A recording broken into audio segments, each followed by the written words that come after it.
नमस्कार, आदाब, सत श्री अकाल, जय भीम, जोहार। मेरा नाम है नवीन कुमार। जम्मू कश्मीर के पहलगाम में जो हुआ है उसने पूरी दुनिया को सन्न कर दिया है। किसी की समझ में नहीं आ रहा है कि इसका उत्तर क्या हो सकता है, सिवाय इसके कि किसी भी तरीके से बर्बरता को स्वीकार न किया जाए, किसी भी तरीके से हत्याओं को स्वीकार न किया जाए और किसी भी तरीके से अलोकतांत्रिक व्यवहार को स्वीकार न किया जाए। लेकिन क्या लोकतंत्र को कुचलने की कुछ कीमत होती है? आपको यह सवाल बहुत बड़ा लग रहा होगा, लेकिन इस सवाल के जवाब से पहले जरा इस लिस्ट पर गौर कीजिए। इंडियन एक्सप्रेस ने एक लिस्ट बनाई है कि जम्मू कश्मीर में नागरिकों पर कब कब हमले हुए, कितने लोग मारे गए, और क्या जब भाजपा की सरकार आती है तो जम्मू कश्मीर में नागरिकों पर, सिविलियंस पर अटैक बढ़ जाते हैं। सीधे सीधे इस लिस्ट पर आते हैं और जरा समझने की कोशिश कीजिए कि कैसे नागरिकों पर हमले और भाजपा की केंद्र में सरकार, इन दोनों के बीच क्या कोई रिश्ता बनता है। देखिए, पहलगाम में जो हुआ 22 अप्रैल 2025, 25 साल के इतिहास को जरा खंगालने की कोशिश कीजिए और समझिए कि किस तरीके से हमले हुए हैं। देखिए कि इसके पहले जो 25 साल पहले हमला हुआ था वो हुआ था मार्च 21 2000, साल 2000 की बात है। तो ये 2000, और तब किसकी सरकार थी? अटल बिहारी वाजपेयी की सरकार थी केंद्र में। और बिल्कुल इसी तरीके से जैसे पहलगाम में हुआ था वैसे ही छत्तीस सिंहपुरा गांव में हुआ था, अनंतनाग जिले में। तब 36 लोगों को मार डाला था आतंकियों ने।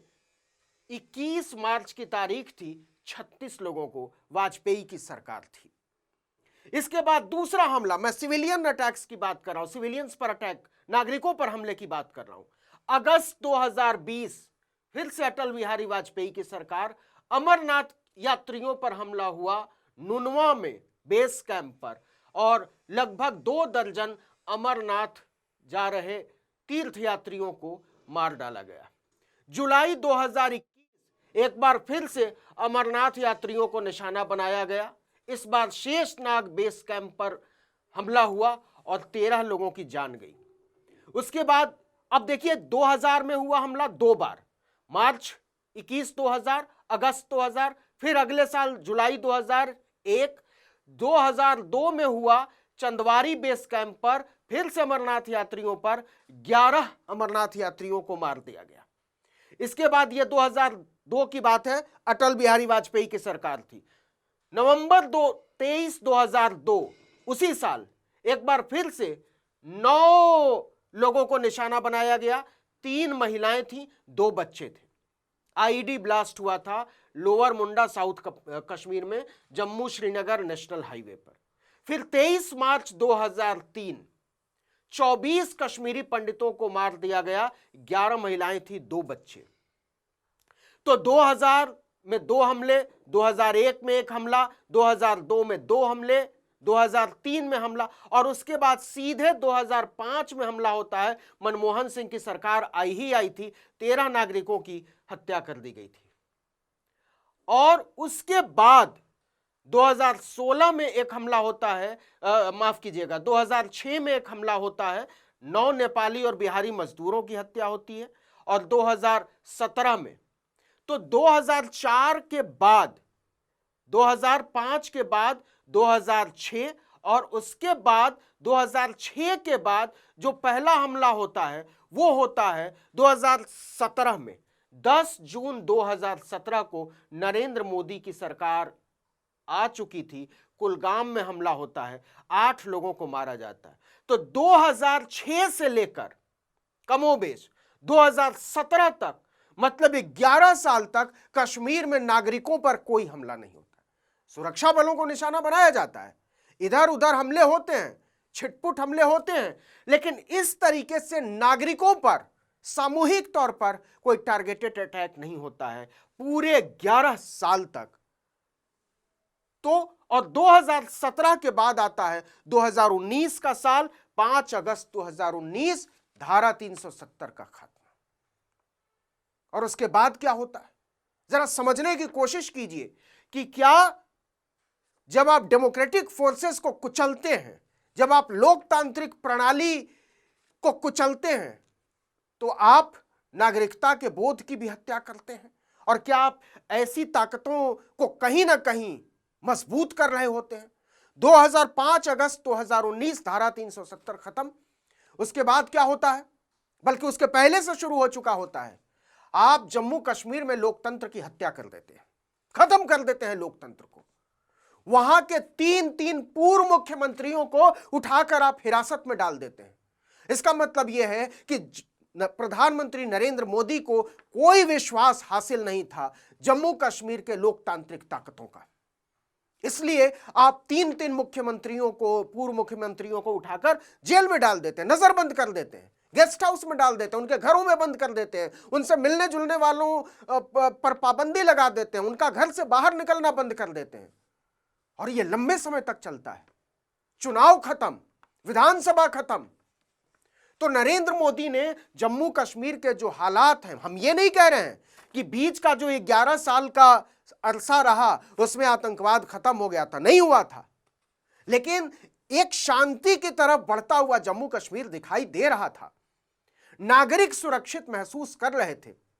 जम्मू कश्मीर जैसे कॉम्प्लेक्स स्टेट को हैंडल करना बहुत ही धैर्य और समझदारी का काम है। और अमित शाह संसद में कहते हैं कि हम 2 आंखों के बीच में गोली मारते हैं। जरा सुनिए क्या कहा था उन्होंने। हम तो दिखाई देते ही सीधा 2 आंखों के बीच में गोली मारते हैं, मान्यवर 2 आंखों। यह गोली मारने की भाषा जो है, यह जो भ्रम था अमित शाह का, नरेंद्र मोदी का, कि हम गोली मारने की भाषा से कश्मीर की समस्या को सुलझा लेंगे, यह धराशायी हो चुका। और आज नहीं धराशायी हुआ, इस घटना से पहले ही धराशायी हो चुका था। 2019 में जिस समय धारा 370 हटाया गया, उस समय ही जम्मू कश्मीर की लोकतांत्रिक प्रक्रिया पटरी से उतर चुकी थी, लोगों का विश्वास सरकार खो चुकी थी। और जरा सोचिए कि यह कोई छोटी मोटी बात नहीं है कि आपने उठाकर पब्लिक सेफ्टी एक्ट के तहत महबूबा मुफ्ती को नजरबंद कर दिया। 5 अगस्त 2019 को जम्मू कश्मीर के 3 पूर्व मुख्यमंत्रियों को नजरबंद किया गया गेस्ट हाउस में, महबूबा मुफ्ती को, उमर अब्दुल्ला को और फारूक अब्दुल्ला को। और ऐसा नहीं है कि 2-4 दिनों के लिए किया था आपने। अब जरा लिस्ट पर नजर दौड़ाइए और फिर से समझने की कोशिश कीजिए कि कैसे यह पूरा जो है मामला, इस लिस्ट को देखिए जरा, कि कब लोकतांत्रिक प्रक्रिया जम्मू कश्मीर में जो चल रही थी उसको कैसे नरेंद्र मोदी ने पटरी से उतार दिया, खत्म कर दिया। 2015 में चुनाव होते हैं। मुफ्ती मोहम्मद सईद भाजपा के साथ मिलकर पहली बार जम्मू कश्मीर में सरकार बनाते हैं, पहली बार। उसके बाद 2016 में मुफ्ती मोहम्मद सईद का निधन हो जाता है। उसके बाद मुख्यमंत्री को लेकर झगड़ा शुरू करती है Bharatiya Janata party, governance rule लगा देती है, राष्ट्रपति शासन लग जाता है। 88 दिन के बाद महबूबा मुफ्ती मुख्यमंत्री बनती है, भाजपा सरकार में शामिल होती है, उसके मंत्री होते हैं। लगभग 2 साल तक सरकार चलती है, टू बी प्रिसाइज 2 साल 77 दिन तक। उसके बाद भाजपा समर्थन वापस ले लेती है, क्योंकि उसे पता था कि उसे क्या करना है और अपनी ही सरकार का भरोसा नहीं हासिल कर पाती है। महबूबा मुफ्ती मुख्यमंत्री थी भाजपा के समर्थन से, छोड़ दीजिए विपक्ष की बात, उनका भी समर्थन हासिल नहीं करती हैं। 2018 में महबूबा मुफ्ती को इस्तीफा देना पड़ता है, एक बार फिर से गवर्नेंस रूल लगता है। और 2018 से लेकर कब तक गवर्नेंस रूल लगा रहता है? 2024 तक वो आएंगे। लेकिन जरा सोचिए कि 2019 में गवर्नेंस रूल के तहत ही 2019 में कोई चुनी हुई सरकार नहीं थी जब धारा 370 हटाया गया। गवर्नेंस रूल में ही धारा 370 को खत्म कर दिया जाता है और पूरी लोकतांत्रिक प्रक्रिया को ध्वस्त करते हुए जम्मू कश्मीर में लोकतंत्र की हत्या कर दी जाती है। सारे नेताओं को, सरकार तो थी ही नहीं, जो भी सत्ता के, इसके पहले की सत्ता के नेता थे जिनके साथ भाजपा भी शामिल थी, जो पूर्व के नेता थे, पूर्व के मुख्यमंत्री थे, उन सबको जेल में डाल दिया जाता है। महबूबा मुफ्ती को 421 दिन तक, सबसे ज्यादा समय तक जेल में डाल के रखा गया, नजरबंद रखा जाए। क्या आप कल्पना कर सकते हैं कि भाजपा के साथ उनकी मदद से जो मुख्यमंत्री थी उनको 421 दिन तक गेस्ट हाउस में बंद करके रखा। उमर अब्दुल्ला को 232 दिन तक गेस्ट हाउस में रखा गया, हरी निवास पैलेस में। फारूक अब्दुल्ला को 221 दिन तक रखा गया। पीपल्स कॉन्फ्रेंस के नेता सज्जाद लोन को डाल दिया गया, नजरबंद कर दिया गया। शाह फैसल पूर्व आईएएस को नजरबंद कर दिया गया। और हफ्ते, 10 दिन, 15 दिन, महीने, 2 महीने वालों का तो कोई हिसाब ही किताब नहीं। बड़े लोगों की मैं बात कर रहा हूं, जो लोग भी जम्मू कश्मीर के लोकतंत्र के स्तंभ माने जाते थे, उन सब को नरेंद्र मोदी की सरकार ने नजरबंद कर दिया। कहा आपकी कोई जरूरत नहीं है। जिन लोगों की वजह से वहां लोकतंत्र बचा हुआ था, उन सब को आपने लोकतंत्र के लिए खतरा बताते हुए लोकतंत्र को चौपट कर दिया। अब तमाशा देखिए, 2019 में 5 अगस्त 2019 को धारा 370 हटाया जाता है और उसके बाद लगातार, अब लगा 2019 हो गया, अब उसके बाद लगा कि अब चुनाव होंगे, कब चुनाव होंगे, कब चुनाव होंगे, लेकिन मियाद बढ़ती रही, बढ़ती रही, बढ़ती रही। जून 2018 को देखिए गवर्नेंस रूल लगाया गया था। उसके बाद 6 महीने की मियाद पूरी हो गई 2019 दिसंबर 2018 को। फिर 20 दिसंबर से 30 अक्टूबर तक लगाया गया। फिर 31 अक्टूबर से लेकर 31 अक्टूबर 2019 से 14 अक्टूबर 2024 तक उसके बाद चुनाव होते हैं। मतलब पूरे 6 साल तक। आखिरी सरकार जो बनी थी जम्मू कश्मीर में 2018 में उसकी मियाद खत्म हो गई थी और उसके बाद जो चुनाव हुआ 2024 में हुआ, वो भी पूर्ण राज्य का दर्जा खत्म कर देने के बाद, पूर्ण राज्य का दर्जा खत्म करने के बाद 5 साल तक चुनाव नहीं हुए और पूरा मिला दें तो 6 साल तक जम्मू कश्मीर में कोई लोकतांत्रिक प्रक्रिया नहीं थी सिवाय संसदीय चुनाव के। यह हालत है।